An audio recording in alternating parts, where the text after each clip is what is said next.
Swami Samarth. Financially problem आहेत, mentally stress आहे, कशातून कसलाच मार्ग दिसत नाही आहे.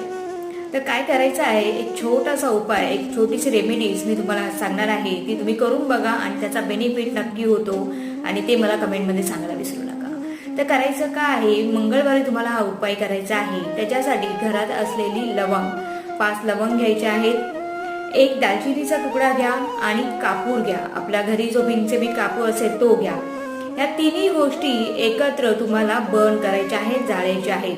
धूप जसा लावतो तशा पद्धतीने. हे झाल्यानंतर हे करत असताना तुम्हाला हनुमंताय नमः, हम हनुमंताय नमः, हम हनुमंताय नमः या मंत्राचा 11 वेळा जप करायचा आहे. मंत्राचा जप करून झाल्यानंतर ती राख होईल, ती दिवा विझून जाईल. त्यावेळेस त्याच्यातील राख जी आहे ती आपल्या कपाळाला लावा आणि उरलेली जवळच असलेल्या एखाद्या पिंपळाच्या